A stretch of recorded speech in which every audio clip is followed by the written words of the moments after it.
In the beginning, there was Star Wars, and the 13-year-old me sat stunned and amazed on the edge of my seat for 2 hours and saw that it was good. I saw it 5 or 6 times that year and many more in the following years, and each time I declared, it is good.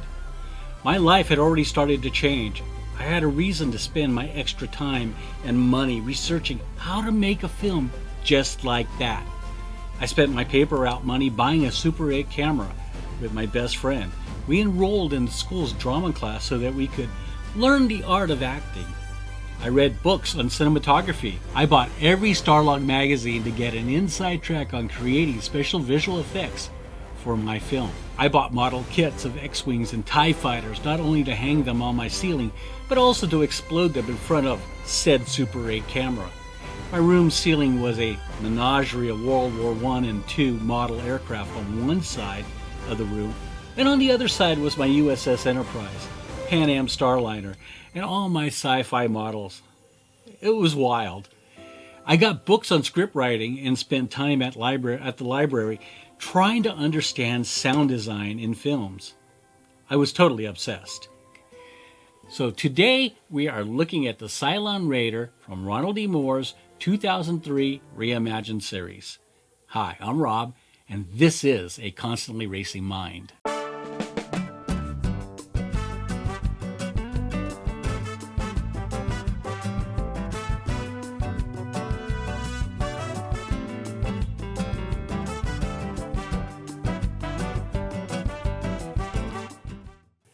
I still went to school, had a paper route, and was a voracious reader. But all that ended when I was shuttled off to the desert in the hot summer of 1978. It took me time to acclimate to the harsh desert environment. I got a job at a radio station, but that didn't stop my love of sci-fi, action movies, horror movies, and just being a kid. I was still engrossed in Star Wars. However, on the horizon was a new world to immerse me in the galaxy of a ragtag fleet fleeing from their inhuman enemies, Battlestar Galactica. The pilot premiered in theaters on May 18, 1978, as a 2-hour, 22-minute extravaganza that promised to bring religious ideals along with ancient alien concept and tell the story that was supposed to be about how life here began out there. It was supposed to be relatable to the mass audience of the late 1970s. And initially it was.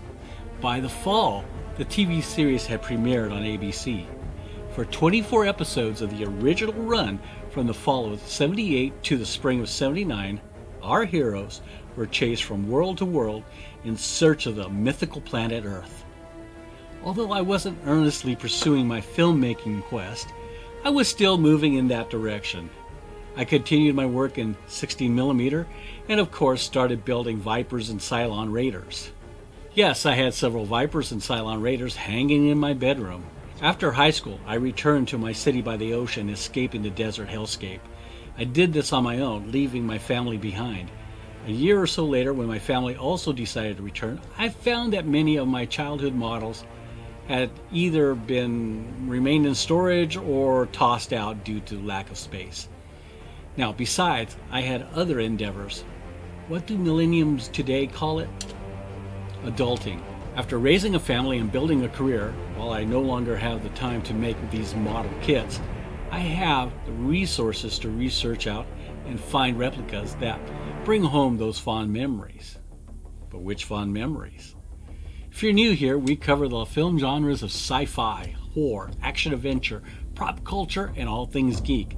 So if you want more videos just like this, remember to subscribe and hit the notification bell to be aware whenever I release new content.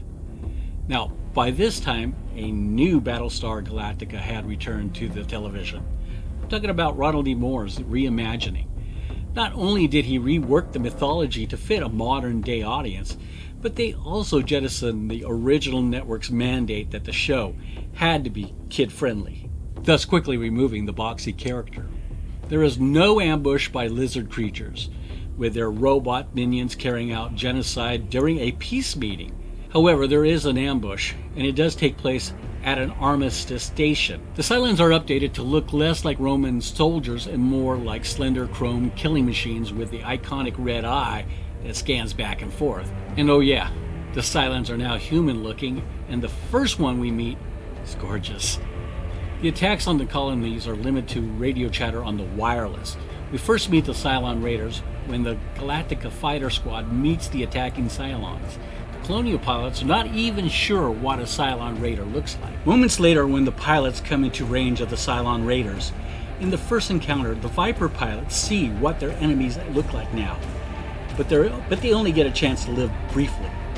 Boomer and Hilo fall back out of range and see the carnage. The raiders jam the Viper squad's electronics, dooming them to a slaughter. The two race back to the Galactica, hoping to make a report. Unfortunately, that report will have to wait. They are pursued and wounded by chasing Cylon raiders, and have to settle on Caprica to make fixes, where they lose Hilo and pick up survivors, including Dr. Gaius Baltar. Now, before their deaths, the Viper squad saw flying machines that didn't seem to have a pilot. Looking at where the cockpit should be, the scanning red eye gave us all the impression that these were artificial intelligence running amok. Well, that is, at least until we get to the 5th episode of the first season, You Can't Go Home Again. Now, this is where the big reveal comes into play. Of course, the Cylons in the reimagined version are presented as two types. The Cylons that physically resemble humans, and the Cylons that seem to be just an upgrade from the war-era Cylons, which are purely mechanical AI with Romanesque helmet-looking heads. In the episode You Can't Go Home Again, Starbuck and a Cylon raider, during a battle, go down on a planet or a moon or whatever it was.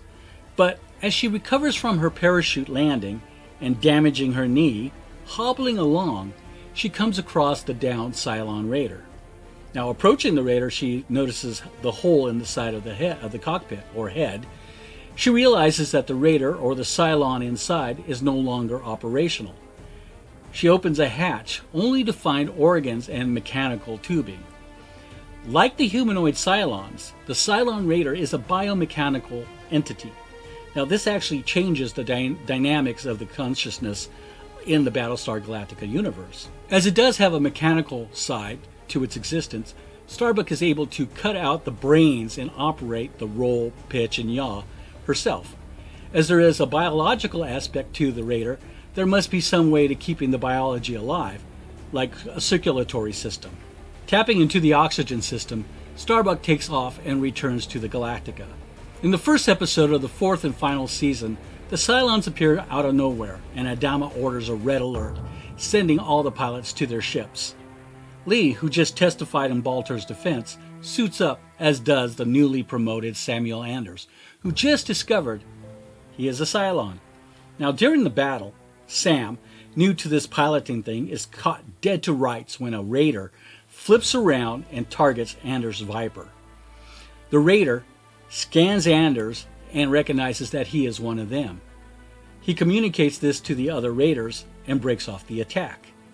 The purely mechanical Centurions, which are clearly obedient robots, can think independently, except that the human models have installed telencephalic inhibitors into the Centurions. Now, once again, Battlestar Galactica transcends its 1978 predecessor by asking whether it is morally correct to lobotomize the raiders.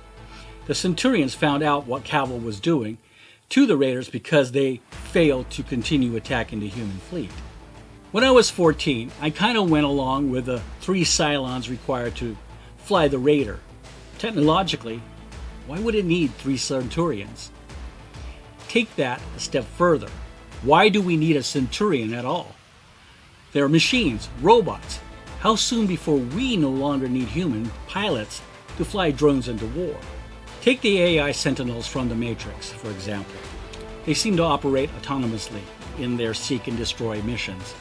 Any higher functionality than those commands is up to debate, but there are no other mechanical beings within these entities. Now, the Ronald D. Moore reimagined raiders are sleeker, faster, and much cooler looking. Tell me in the comments if you agree or not. I have gone with Eaglemoss Hero Collection when collecting ships from the Battlestar Galactica franchise. Also, I purchased them on Amazon because I know I am guaranteed a refund or a replacement if the item arrives damaged or is not up to snuff in any way. Now, almost all of the Amazon reviews on this model are positive, so I feel safe spending my hard-earned money on it. Now, as you can see, the box is quite nice. When I looked up this model on Amazon on my phone to buy it, the dimensions seemed kind of small. I hope to find something comparable in size and scale to my Viper collection. Now, the dimensions listed were quite strange. 3 inches in length, 2 inches in width, and 10 inches in height. And that's not very large, or those are just plain strange.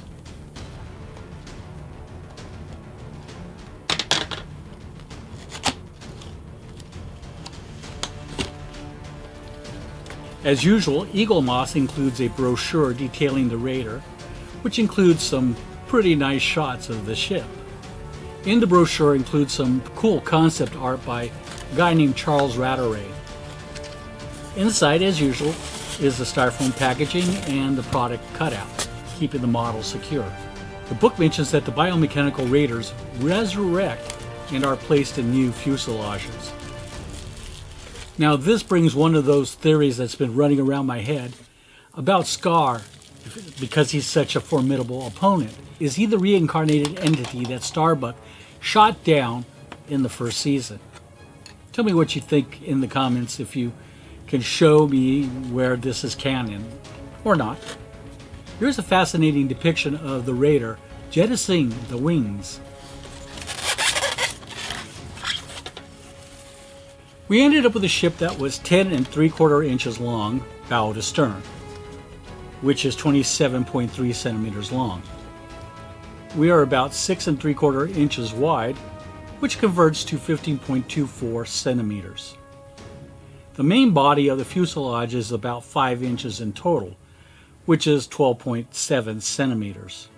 Sitting on the stand, it's about 3 3/4 inches high, which is in metric is about 9.5253 centimeters. The Cylon Raider has some heft to it, so let's weigh it. It comes out to 11.75 ounces, which is 1/7 of a pound. What would that be in kilograms? 0.324, or you could just say 324 grams. It's funny how that works in metric. I'm pretty happy with the detail etched into the body and the wings.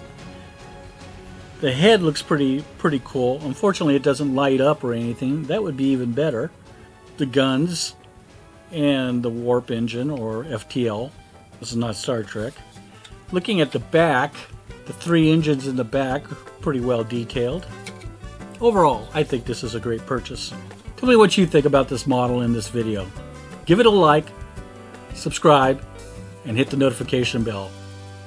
I'll talk to you later.